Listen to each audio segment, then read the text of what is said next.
does a company go from being on the absolute brink of collapse to becoming one of the most powerful corporations in history? Well, that's the wild story of Apple, and today we're going to unpack the incredible playbook that made it all happen. So let's just set the scene for a second. The year is 1997, and Apple is basically on life support. And I'm not talking about just a bad quarter. We're talking about being just 90 days away from having to shut their doors for good. I mean, the scale of this turnaround is it's staggering. To go from being a failing, pretty much irrelevant company to a global titan, the world's most valuable brand today. So the big question is, how on earth did they pull it off? All right, so to really get the comeback, we first have to understand just how bad things were. Let's really dig into Apple at its absolute lowest point. And here's the thing, it wasn't just about money problems. The real issue was that Apple had a totally sprawling, confusing product line. It was like they had lost their soul. They had no idea what they stood for anymore, and frankly, neither did their customers. The company had become, in a single word, irrelevant. And then, everything changed. Steve Jobs, the co-founder, came back, and with him came this radical new strategy.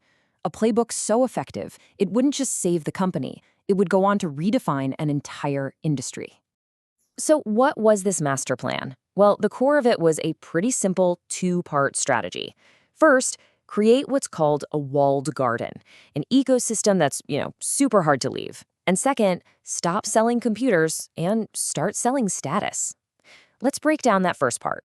Okay, so this first pillar of the strategy, it's a concept that people call a walled garden, or maybe a little more accurately, a golden cage.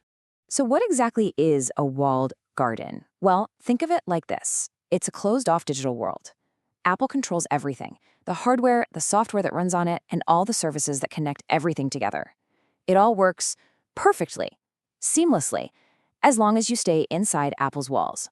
And you see this in practice all the time, right? Your iPhone talks effortlessly to your Apple Watch, your AirPods. They just instantly connect to your MacBook. All your photos sync automatically with iCloud. It's incredibly convenient, and that convenience, that's the golden part of the cage. But here's the kicker, right? That amazing, seamless integration, it's all designed to make leaving a huge pain. Think about it. Your iMessages, your apps, your accessories, they're all built to keep you locked in. If you want to switch to a competitor, well, you'd have to give up that entire interconnected web. It's a really powerful and, of course, a very profitable strategy. But that whole ecosystem thing, that was only half the battle. The other piece of the puzzle, the other stroke of genius, was a complete reinvention of what Apple was actually selling. This is where they stopped being just a tech company and became something so much more. Just think about how other tech companies market their stuff. They're always shouting about megapixels, gigabytes of RAM, processor speeds. But honestly, when was the last time you saw an Apple ad that mentioned how much RAM an iPhone has? You don't. Because they're not selling specs. They sell an experience, a design, a status. And this whole luxury philosophy, it even extends to their physical stores. You walk into one and they're bright, they're minimalist, they almost feel like a museum or a temple. It reinforces this idea that you are just there to buy a product. You're there to buy into an ideal. And really, that's the core of it all. They don't sell specs, they sell status. The iPhone in your pocket isn't just a phone. It's a signal. It's a luxury good. Apple figured out that people don't just buy what a product does, they buy what it says about them. So there you have it, the two-part playbook. Build that golden cage and then become a luxury brand. Simple, right? Well, now let's look at the absolutely staggering results of that strategy. Okay, to put Apple's wealth into perspective for you, this is just wild. The amount of cash they just have, sitting on hand, is more than the entire annual economic output, the GDP, of countries like Finland or New Zealand. It's a truly mind-boggling amount of money. And you can see just how successful this brand pivot was. By positioning themselves as a luxury item, Apple can charge these premium prices and get incredible profit margins. This has made them the most profitable luxury brand in history. So let's just do a quick review of that whole playbook.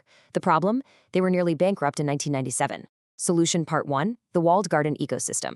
Solution part 2, the transformation into a luxury brand. And the result?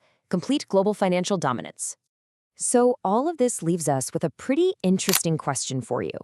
The next time you go to buy a new phone, stop and ask yourself, are you really paying for the tech or are you paying for the logo?